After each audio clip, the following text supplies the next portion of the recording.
পরিমণি শেখ সাদি একই রুমে আছে, একই বিছনায়, যে ও যে কেমন ক্যারেক্টার, ও যে টাকার জন্য বিন্দু পরিমাণ দ্বিধাবোধ করে না, এটা জনগণই। ঈদ উল ফিতর উপলক্ষে হাতে মেহেদি পরে তাতে এস অক্ষর লিখেছিলেন চিত্রনায়িকা পরিমণি। এরপর থেকে সবাই গায়ক সাদির নামটি ইঙ্গিত করেছিলেন। তাদের প্রেমের সম্পর্ক নিয়ে চর্চাও রয়েছে শোবিজ অঙ্গনে। তবে সেই সম্পর্কে বিচ্ছেদের গুঞ্জন ছড়িয়েছে তাদের পাল্টাপাল্টি ফেসবুক পোস্টে। সেই কান্নাটা, সেই খুশির কান্নাটা আর একটু পরে হবে, যখন পুরোপুরি ফাইনাল হয় না ওই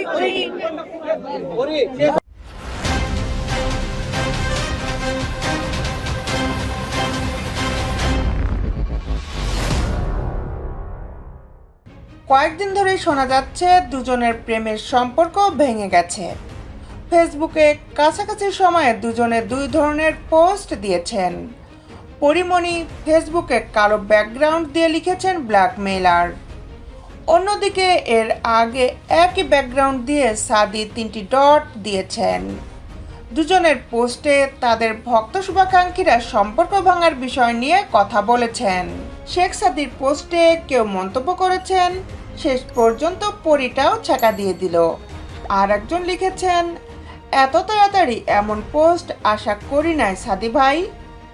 অন্যদিকে পরিমণি তার ব্ল্যাকমেইলার পোস্টের মন্তব্যের ঘর বন্ধ রাখলেও শেয়ার করে অনেকে সাদিকে ট্যাগ করছেন।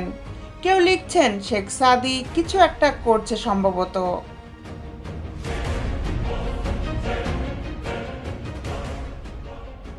সর্বশেষ চিত্রনায়ক শরীফুল রাজের সঙ্গে পরিমণির বৈবাহিক সম্পর্কের রীতি ঘটে।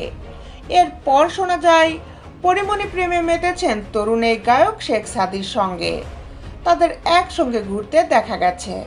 পরিমণিকে দেখা গেছে তার ফেসবুকে তরুণ এই গায়কের অকপটে প্রশংসাও করতে।